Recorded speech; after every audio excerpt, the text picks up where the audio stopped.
tidak sendiri, ada rekan-rekan saya. Perkenalkan, nama saya Fiska Mojolianti Wahyuni dari kelas 11D. Perkenalkan, nama saya Gina Siti Sonia dari 11K. Perkenalkan, nama saya Alvan Saiful Malik dari kelas 11B. Perkenalkan, nama saya Kaila Agesta dari 11K. Perkenalkan, nama saya Silma Apriani dari kelas 11D. Nah, selanjutnya di sini saya akan menjelaskan 3 macam belanja negara. Yang pertama, kita ke definisinya dulu. Definisi belanja negara adalah pengeluaran pemerintah untuk membiayai berbagai kegiatan dan program untuk meningkatkan kesejahteraan masyarakat. Yang berikut adalah contohnya, ada 3. Yang pertama, belanja pegawai, gaji tunjangan untuk pegawai negeri. Nah, tunjangan di sini ada berbagai macam. Yang pertama ada tunjangan pendidikan, yaitu PIP. Yang kedua, tunjangan kesehatan, yaitu BPJS. Selanjutnya ada belanja barang dan jasa, pengeluaran untuk membeli barang dan jasa seperti peralatan, bahan baku, dan jasa konsultasi.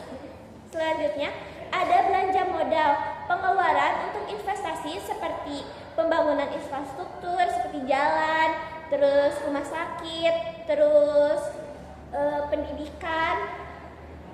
Terus ada pembelian aset tetap dan pengembangan proyek. Terus juga belanja negara bertujuan untuk meningkatkan kualitas hidup masyarakat dan mendukung pembangunan ekonomi pemerintahan.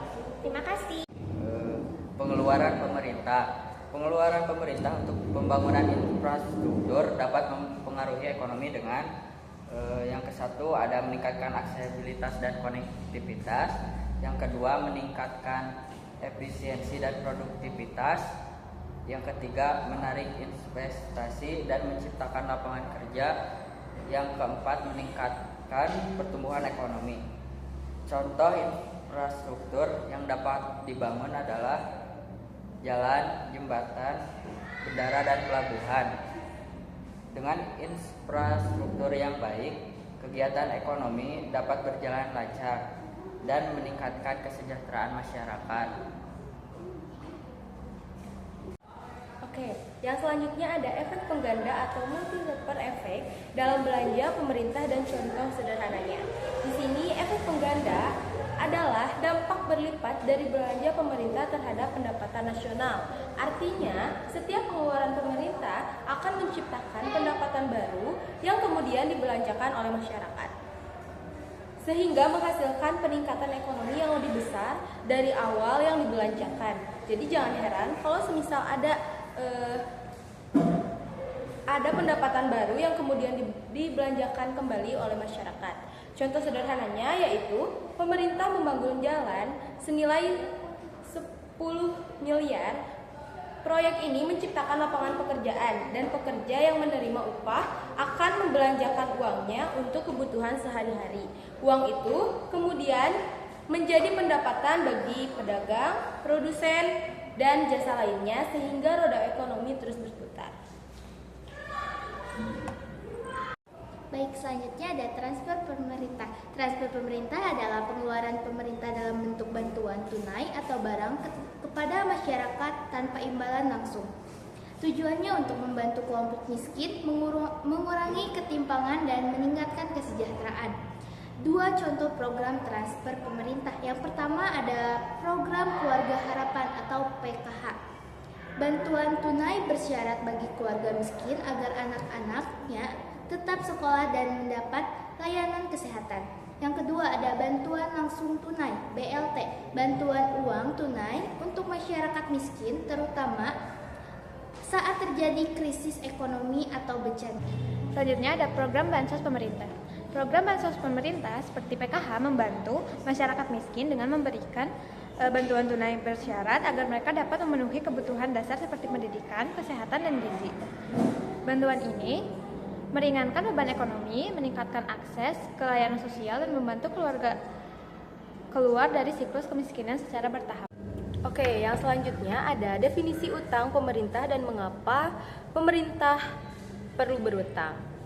Uang pemerintah, pinjaman yang dilakukan oleh pemerintah dari dalam negeri, misalnya lewat penerbitan obligasi negara atau luar negeri dari lembaga internasional seperti Bank Dunia untuk membiayai kebutuhan negara. Nah, mengapa pemerintah bisa mengutang?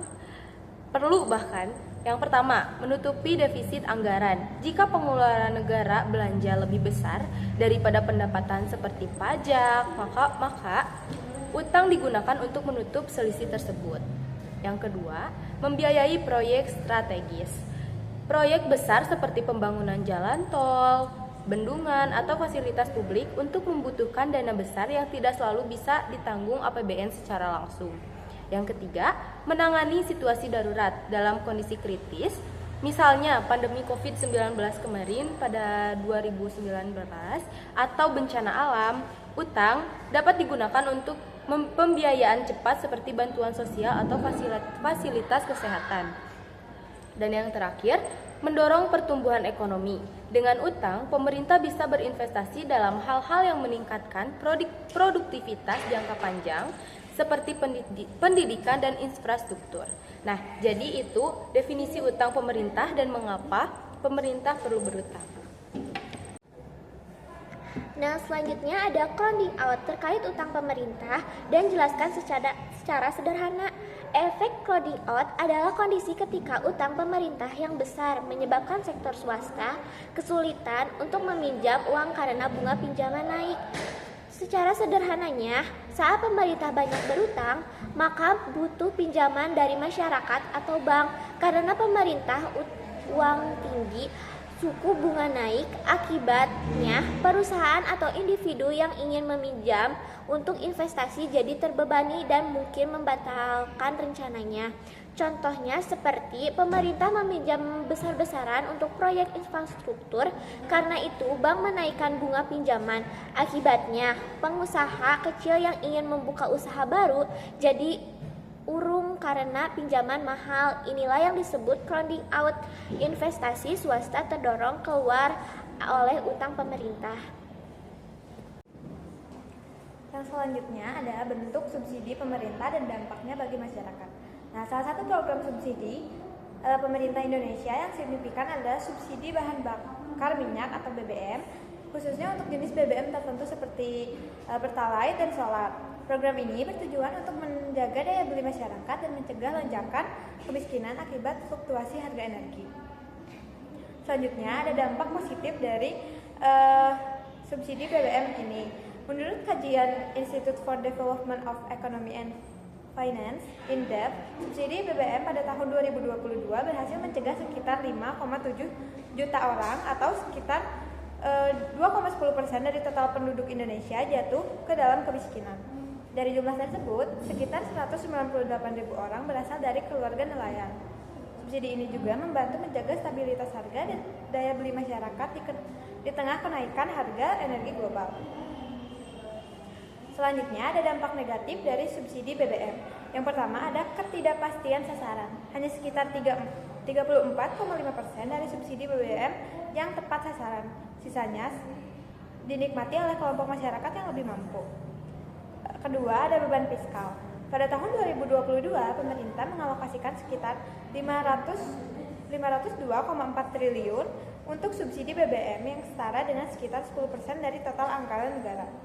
Yang ketiga ada dampak lingkungan. Subsidi BBM dapat mendorong konsumsi bahan bakar fosil yang berlebihan, meningkatkan emisi gas rumah kaca, dan memperburuk pencemaran lingkungan. Sekian dari kelompok kami. Terima kasih sudah menyaksikan. Wassalamualaikum Warahmatullahi wabarakatuh.